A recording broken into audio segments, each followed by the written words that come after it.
مرحبا بكم في استاد التونسية. الليلة فقراتنا متعددة ومتنوعة، وكما تراو كاس افريقيا الاندية البطلة لكرة اليد اللي فاز به البارح ولد البارح النادي الافريقي نهار سبت فاز به النادي الافريقي، وسعداء باستقبال ابطال افريقيا في كرة اليد دريس الدريسي حارس النادي الافريقي، وكذلك توفيق بن سمير اللاعب الدولي السابق والمدير الرياضي لفرع كرة اليد بالنادي الافريقي.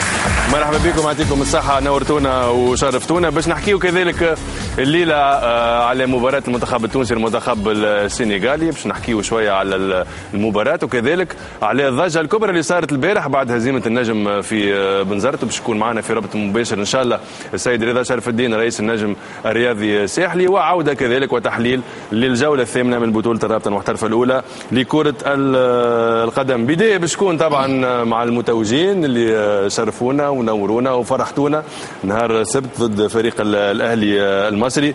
توفيق مرحبا بك. مرحبا بك في استاد التونسية. يعيشك في استاد التونسية. مرحبا. إذا مبروك ساعة التتويج. الله يبارك كلمة على التتويج، أكيد عندك كلمة على التتويج. والله بالنسبة لنا احنا التتويج هذا نحبوا نهديوه إلى جماهير التونسية، جماهير كرة اليد، جماهير النادي الافريقي وكل احباء كره اليد. رحب كذلك سي عبد المجيد شتيلي معنا، وحاتم طرابلسي، فهمي البرومي، بعد ينضموا لينا طبعا بقيه فريق البرنامج. نبداو مع كره اليد. توفيق في تقريبا عام ناول في كاس رابطه الابطال كذلك النادي الافريقي كان شارك في المغرب وكان انهزم وكان نجر على الهزيمه هذيك، اعاده ترتيب البيت نجم نقولوا في الافريقي، كانت انتدابات موجهه الى غير ذلك. باش تفسر شنو الفرق بين الافريقي عام ناول وافريقي سنه؟ شنو اللي تبدل في الافريقي توفيق؟ تعرف انه النادي الافريقي فريق كبير ودائما ياخذ عبره من النتائج اللي تكون سلبيه بعد المشاركه هذيك، وخاصه في مرحله في البطوله قررت الهيئه المديره معناها باش تدعم الفريق الاداري اللي موجود وندعموا الفريق بلاعبين. اللاعبين كانوا موجودين والحمد لله، وشفنا في اخر الموسم معناها رده الفعل نتاع اللاعبين. ما نساوش اللي في مرحله البلاي اوف فزنا 5 مقابلات على 6، لولا لكنا احنا البطل. بعد ذاك كانت عندنا اهداف سطرناها للموسم هذا. الهدف الاول كان بطوله افريقيا، بدينا نحضروا من نهار 14 جويلية باش نلعبوا البطولة الإفريقية هذه، وعملنا انتدابات لتدعيم الفريق للموسم كامل، وعملنا انتدابات لتدعيم الفريق خلال البطولة الإفريقية كاس رابطة الأبطال. والحمد لله معناها الانتدابات هذه كانت متوجة معناها وكانت ناجحة. نرجع لاجواء التتويج. فهمي بعد نرجع لك اجواء تتويج النادي الافريقي في هذا الريبورتاج مع كل من وليد العوجي وفارس الفازين. يلا.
اليوم مباراة نهائية، مباراة يعني ما تبقاش كما دخلنا مباراة الترجي نلعبوا دفاع قوي برشا اللي ظهرنا امس. لعبنا 3-4 ماتشات الشامبيونا اللي هما كانوا بريباراتيف معنا للشامبيونا هذه، تو اللي وصلنا لعين لازمنا نشربوا ان شاء الله. ماتش كبير، شطر فرحة ان شاء الله تكمل اليوم الفرحة.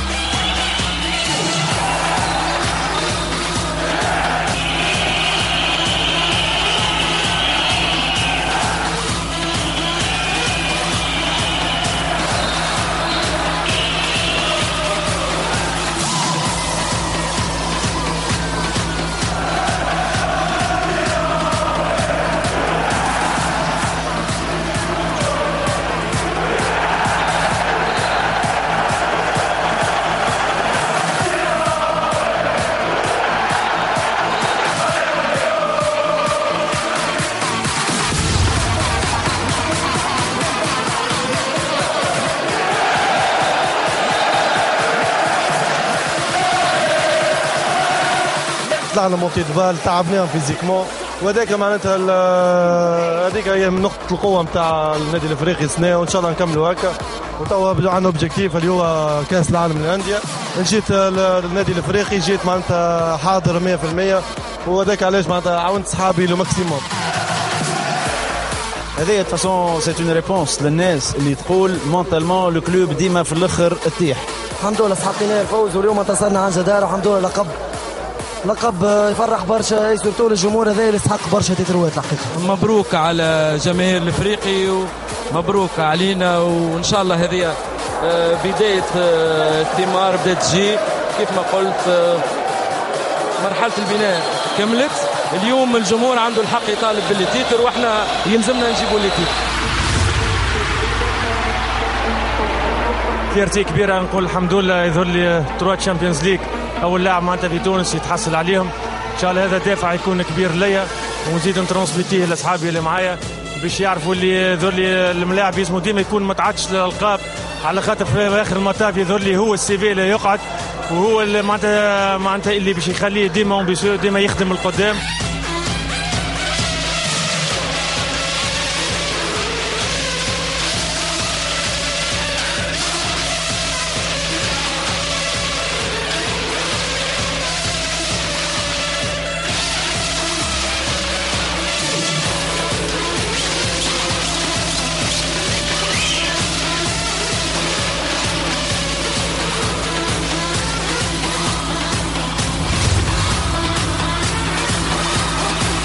انا ارجع لمصر، وبصراحه تعبت هنا. يعني انا تعبت انا والروب. الجو العام كان صعب، الافريقي جمهوره صعب، كان في حرب شعواء في النادي الافريقي. قدرت اتحمل في الاول. كان التارجت بتاعي ان انا اقدر اجيب بطوله للافريقي. ما كنتش شاكر من الاجواء اولها بصراحه. يعني السب والشتايم كانت بتجيلي شخصيه صراحه، يعني عشان ما حدش يزعل، بس يعني انا مقدر الظروف، والحمد لله. اتمنى ان اكون اسعدت الجمهور الافريقي والجمهور على راسي من فوق، مسؤولين النادي كلهم.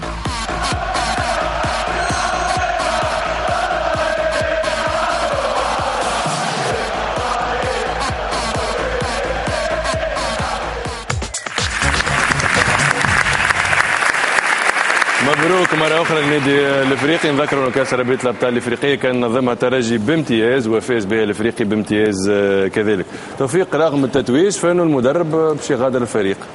صحيح، المدرب كان أبلغنا قبل ما تنطلق الدورة هذه بنهارين ولا 3، وقبل ما نتحولوا احنا للحمامات، انه باش يغادر النادي الافريقي مهما تكون النتيجه. خلال الدوره هذه احنا تكتمنا على الموضوع هذا، وقلنا بالكش بعد الدوره يتغير رايه، وخاصه احنا كنا عازمين 100% باش نفوزوا باللقب هذا. مالوريزمون شد صحيح وان شاء الله. وقال من السب والشتيمه ولا شنو؟ حتى في الهوندا ثم سبين وشتيمه بطبيعه الحال. احنا في الرياضه وخاصه اليوم معناها ما ثم كان الشيء هذا. احنا كالمسؤولين في النادي الافريقي واحد كل ما تشكاش منا بالكل راهو، لكن الجمهور والجمهور التونسي بصفه عامه ولا صعيب برشا. مجموعه مقربه من شكون هو اللي يسب؟ كانوا يشتموا في شوف احنا ورافضين تواجد دائما ايمن صلاح في النادي الافريقي. الناس كلها راضيين على تواجد ايمن صلاح. ثم شكون رافض تواجد المدرب؟ شكون تقصد في مجموعه من مقربه من النادي الافريقي اللي يهمها شان كره اليد في النادي الافريقي مش راضي على المدرب هذا، فتوجهت له بالسب والشتم، وهذه كانت الرياكسيون تاع المدرب. هذه حقيقه. احنا انت تقول على حقيقه. احنا اللي حاولنا نعمله عملنا ان بلوك اوت بالنسبه للفريق نتاعنا وسكرنا وذنينا، فهمتني؟ واذا كان اليوم نجحنا جراس للبلوك اوت وتسكير الاذنين، وعندنا حاجه برك اللي نخدموا بها هي العمل اللي يعطي نتيجه. اذا كان ثم ناس تحب تسب وتحب تشتم ونعرفوا راهو اللي بزق على السماء ترجع على وجهه. احنا اليوم الحمد لله ابطال، واذا كان ثم ناس مش تخدم ضد النادي الافريقي يخدم ضد العائله القريبه نتاع كره اليد. اذا كان انت عندك المعلومه تفضل. انا ما عنديش المعلومه هذه. لا تعرفها سمير المعلومه. نعم. توفيق تعرفها. توفيق المعلومه. تعرف المعلومه اللي احنا نسالوا وانت تعطينا. انا ما عنديش المعلومه لانه ثم الحكايه هذه موجوده. احنا اليوم حتى قال سب وشتيمه اكيد معناها سبين من داخل الفريق، ما تصوروش كان مش قلق من سبين من خارج الفريق. في الفيسبوك وفي معناها التويتر الكل بعد الخساره نتاع ماتش الاهلي اللي كانت في الدور الاول. عادي اي ممرن اليوم كره تضرب على البار يسبوه. حتى في الفوت معروف هذا معناها لونترونور اليوم الفليجه نتاعو قد تبدا تستنى في باب الدار. احنا كمسؤولين فرع كره اليد وكمسؤولين النادي الافريقي ككل شادين صحيح، وحكينا معاه بوندون 2 جور وحبيناه يقعد. هو شد صحيح ثم بديل ان شاء الله. احنا كما قلت قبيليك معناها هو ابلغنا بالموضوع. اعطينا شو ولا ما زلتوا ان شاء الله. احنا ما تعرف رازي كيف نعطيو اسم الصوره ديفينيتيف. اليوم اجنبيه ولا تونسيه؟ والله ثم تونسي وثم الاجنبي. اكثر حاجه في الفتره هذه اجنبي، لكن رياني سور باش واحد ينجم يكون جازم ان شاء الله وقت اللي يكون.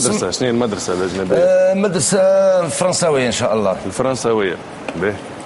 منين من فرنسا شكون؟ نعطيك نمر بطاقتي. ادريس هذول كان ادريس كان واحد من اللاعبين اللي كانوا ناجحين وكان يقلب المقابله خاصه في الشوط الثاني. ما عادش كان تعود تعيش الماتش. ادريس شلون تبدل في النادي الافريقي وقت اللي كان خاسر بسكور 12-7 شوط الاول، تعود قلبت ورجع النادي الافريقي وفاز بلقب مهم بالنسبه لخزينه النادي الافريقي. اول حاجه الحمد لله على اللقب ونشكركم على الاستضافه. كما تفرجت لعبات الكل في الماتش يعني ليكيب الاهلي ليكيب قويه سورتو في الدفاع نتاعها معناها تنجم تقول 90% منها المنتخب المصري. معناها انت تتاكي في المنتخب المصري بالجول بالديفونس يعني كيب قويه ياسر ومنظمه سورتو اون ديفونس. تعبتنا شويه في الميتون الاول معناها كي تقول 12-7 معناها الاتاك ما لقاتش لي سوليسيون فهمت ولا ضيعنا. ويمكن زاد ستريس نتاع الفينال اللي طلع في القبه تبارك الله الجمهور راكم شفتوه برشا. بشويه يمكن حاجات ما مشاتش في الديفونس من الاول. دوزيام ميتون باش ما نكذبوش معناها اون با لو شوا باش نخسروا في الماتش هذا. نلعبوا اسبيرونس منظمه واحنا ربحنا اسبيرونس دومي فينال من غدوه الاهلي فينال معناها باش يجيو الاهلي تهز الكوب دافريك من تونس صعيبه شويه معناها احنا اصلا ماناش قابلينها في مخاخنا واحنا من كما قال سي توفيق من 14 جويليا الاوبجيكتيف نتاعنا هو الشامبيونز ليغ هذايا. ومام حتى لي ريكروتمون اللي جاوا عاونونا الولاد الكل يعطيهم الصحه. دوزيام ميتون معناها انا غيان ابيل ما عادش عندنا ما نخسروا معناها حطينا الكل في الكل والحمد لله وفقنا ربي باش هزينا كوب دافريك هذايا اللي هي عندنا برشا ما هزيناهاش. تحكي على الانتدابات انت وعلى اكيد البطوله هذه صاروا فيها برشا انتدابات وبرشا وجوه رياضيه تونسيه في كره اليد رجعت خاصه منهم طبعا هيكل مقنم وانور عياد اللي خيروا العوده لتونس ربما الفوز بلقب كان ينقصهم الاثنين. ها نشاهدوا هذا الريبورتاج ونرجع.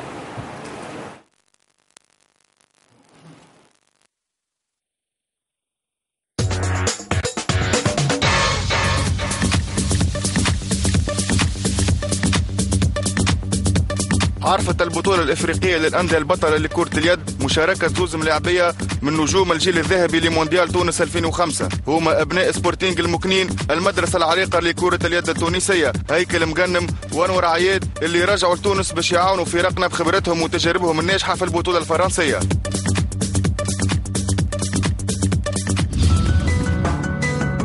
الزوز معناتها انتهجنا نفس المنهج، معناتها مشينا من مكنين لجمعية كبيرة في تونس، بعد من جمعية كبيرة مشينا للبطولة الفرنسية وعدينا سنوات معناتها في البطولة الفرنسية. ديما معناتها سي ان بليزير باش الواحد يلعب قدام اصحابه. ابتسمنا شويه لبعضنا تو قبل الماتش وضحكنا شويه خاطر تلاقينا كالعاده في تونس ضد بعضنا. ديما نفدلك واحد قبل الماتش نتلاقاو في فرنسا نلعبوا ضد بعضنا كل شيء، نقعدوا ديما معناها الروح الرياضيه موجوده، نحاولوا نعطيو اكزامبل معناها اللي جون اللي يدبروا ساعات شويه في جو الجمهور.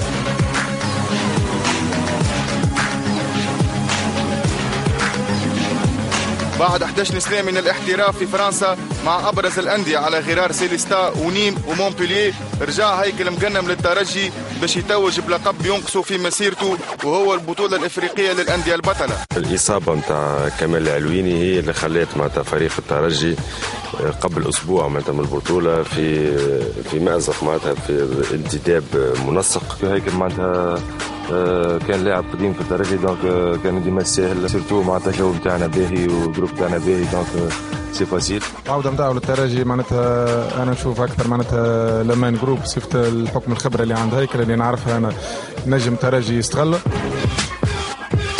بعد 9 سنوات من الاحتراف في تولوز الفرنسي تمكن خلالها من تسجيل 1204 أهداف. رجع الهداف التاريخي للبطولة الفرنسية أنور عياد لتونس في الموسم الفارط لتعزيز صفوف فريقه السابق النجم الساحلي اللي توج معه ببطولات عربية ومحلية لكن قعد ينقصه التتويج الإفريقي. ويوم السبت 18 أكتوبر تمكن عياد من تحقيق هذا اللقب بتتويجه بالبطولة الإفريقية للأندية البطلة مع النادي الإفريقي فريقه جديد الموسم هذا. جاتني الأوفر تاع الكلوب وجاني لونفي باش نعاود نلعب ونكمل نلعب وكل قالوا لي تنجم تلعب. انور مش انا اليوم باش نجي نحكي عليه، انور لي ستاتيستيك نتاعو ولي شيفر هما اللي يحكيو. نجم تاخذ ما عنده الكثير برا من التيران وداخل التيران. وإذا نجح أنور عياد مع النادي الإفريقي وحقق حلمه في التتويج بالبطولة الإفريقية فإنه هيكل مغنم ما وصلش لأمنيته مع الترجي لكنه قادر على مساعدة المنتخب في تحقيق الهدف من المشاركة في بطولة العالم وهو ترشح للمربع الذهبي.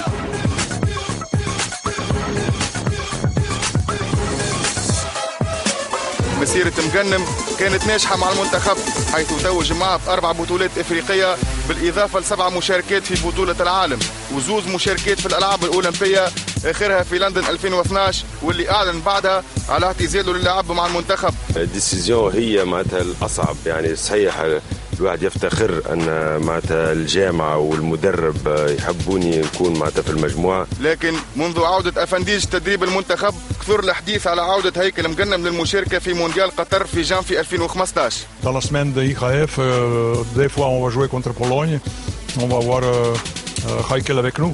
ويظهر لي خذا وقت وعطى كثير وقلنا حتى واحد لا ينجم يقلل من قيمة هيكل المغنم. ان شاء الله تصدف فوق هو والواحد ماذا قاعد يفكر ان شاء الله بعد ما كاس افريقيا هذه تكمل على خير وان شاء الله الواحد يفكر. مسيرة أنور عياد كانت ناجحة مع المنتخب حيث توج 4 مرات بالبطولة الإفريقية بالإضافة ل6 مشاركات في بطولة العالم وآخر مشاركة ليه كانت في الألعاب الأولمبية لندن 2012 اللي أعلن فيها على اعتزاله للعب مع المنتخب إلى جانب كل من وسام حمام وهيكل مغنم. ديما الواحد كاريره وراه وعطى برشا للمنتخب في أي إذا كان المنتخب يحتاج لأنور عياد يعني تحت الذمة.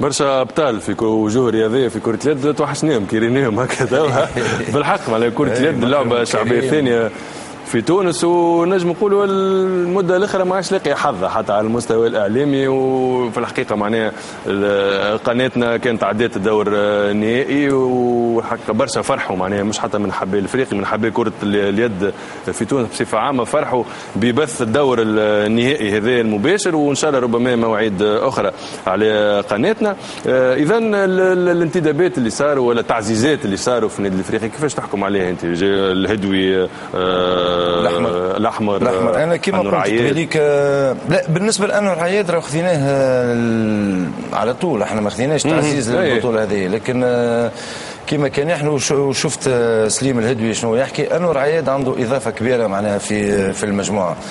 بالنسبه للتعزيزات الحمد لله كما قلت بكري كانت موافقه، معناها سليم قام بعمل جبار خاصه في الدفاع، والاحمر وقت اللي معناها في وقت من الاوقات استحقينا له باش هبط خذا الروليف على امين بن نور كان حاضر الى كما نقولوا الى ريبوندي بريزون واعطاه الاضافه. حاجه اخرى اللي هي مهمه جدا انه التعزيزات والانتدابات اللي اليوم في النادي الافريقي نجم نقول اكثر من عائله. أنا كيف جبنا الأحمر اللي هو معناها ماهوش تونسي توا، رغم اللي توا سليم يعرف برشا لاعبين في الفريق بحكم اختلاطهم في الفريق القومي، لكن تشوفهم مع بعضهم ما تقولش هذوما معناها عندهم جمعة أو 10 أيام، تقول معناها فريق قاعد يحضر ما عنده 2 أو 3. هذه حاجة باهية. جست نحب نحكي شويه على الروتور نتاع سفيان بن صالح توفيق، معناها لابور نتاع سفيان اللي ولد الهوند معروف في الكلوب افريكان اللي وين يكون موجود يساهم، يظل تواجده عاون برشا النادي الافريقي. والله انا ما نجمش نحكم على الروتور دو سفيان بن صالح، وانما وقت اللي نشوفوا النتائج هي اللي تحكم على الروتور دو سفيان بن صالح. معناها وقت اللي انا لاني موجود في وسط المنظومه هذه، لازم الناس اللي من برا هي اللي تعرف الاضافه اللي عملها سفيان بن صالح وتوفيق بن سمير زاد نقول، خاطر احنا رجعنا مع بعضنا. لا مش نشكر في روحي انت عاد هيك موجود بحذنا. وزاد البشري ولا معناها في الافريقي زاد بشري غني معناها، ولا عندكم برشا ملاعبيش خليكم تسلفوا المهديه لان شاركوا في البطوله العربيه 4 ملاعبيه ولا 5 4 ملاعبيه باش يشاركوا. ثم بطوله عربيه في المهديه مكرم مساوي وجيلاني معرف وسامة حسني واسلام حسن، هذوما معناها باش يشاركوا في البطوله العربيه هذه. وحسب زميلنا حاتم بن آمنة انه كأس الكؤوس الافريقيه باش تتلعب بين النادي الافريقي ولا السوبر الافريقي باش تلعب بين النادي الافريقي والترجي فين؟ باش تلعب في المغرب في حسب حاتم في الغابون، خاطر الغابون لحد الان في الغابون هو البلاد الوحيد اللي طلب استضافه السوبر الافريقي في افريل. المفروض هي معناها باش تقع في المغرب في شهر افريل، ممكن نهايه افريل بدايه شهر الى حد الان اللي عندنا المعلومه في الغابون. ان توكا بالنادي الافريقي هز الشامبيونز ليج ولا الترجي موجود باش يلعب السوبر كوب، دونك عندنا اكيب ثالثه تونسيه موجوده في السوبر جلوب، ان شاء الله النادي الافريقي ولا ان شاء الله الترجي، والترجي اللي كان موجود عملاه وقابلوا النجم الذي الساحلي، يظل هذا اضافه كبيره لليد التونسيه الموجوده في السوبر جلوب ان شاء الله. ناخذ كلمه الختام، نبدا معك دريس، شنو تقول لجماهير النادي الافريقي؟ الحمد لله اللي احنا نجمنا بعد بريود نقولوا هكا شيحه شويه نجمنا نفرحوا الجمهور الافريقي، وان شاء الله فما كان خير من هنا. خاطر يعني المحلي عندكم مده ما توجتوش. اي من 2012 2012 ما جيناش، معناها نشكرهم اللي صبروا علينا، ميم حتى في البارتي اللي خسرناها مع الاهلي في المجموعه كانت العباد صفقنا وتحسوا الناس معناها عندهم ثقه فينا اللي احنا باش نهزوا. الحمد لله يا ربي اللي هزينا التيتر هذايا، ونحب نشكر معناها الجماهير ونشكر الاداره نتاعنا برئاسه على راسهم سي سليم اللي معناها الحمد لله يا ربي كل شيء متوفر اليوم، ميم حتى ما فماش نقل راك تشوف فينال تعدى، وان شاء الله من حسن الى احسن. وخاصه وجودك انت مكرم المساوي في الفريق يخلق تنافس رياضي، خاصه نجم نقولوا مكرم كان في دور النصف النهائي كان هو الرجل المباراه، وانت في النهائي دخلت وخذيت عليه معناها كنت انت رجل المباراه في النهائي، يعني باهي التنافس باهي الكونكورونس ديما باهي. ما سامحني مانيش انا ومكرم برك انا ومكرم ومحمد صفر معناها اللي هو معنا احنا 3 مع بعضنا. ديما الكونكورونس هي تهز للبيرفورمانس، تحسن في المستوى. توفيق كلمه ختام. والله عندي كلمتين نحب نقول. اولا البطوله هذه الكاس اللي فزنا به ما كانتش في اريحيه او بسهوله، لانه كما ذكرت انت من الاول معناها الترجي هي اللي منظمه، والترجي معناها تحب تهز الكاس هذيا، والاهلي كيف معناها احنا فزنا على الترجي في النصف النهائي وفزنا على الاهلي في النهائي. ما كانتش حاجه سهله، والفريق الاهلي فريق معروف معناها نشكر او لا نقول معناها حرام انه باش يجيو يشكوا في البطوله هذه. معناها النادي الافريقي معروف فريق عريق، ان الاهلي فريق عريق، فريق معناها من اغنى الفرق في القاره الافريقيه.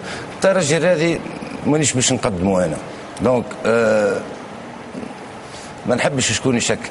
الحاجه الاخرى اللي نحب نقول، نحب نشكر الطاقم اللي اسهر على الخدمه نتاع الفريق، الممرن والممرن المساعد، المعد البدني، ما نحبش نسمي باش من، وكل الطاقم الطبي.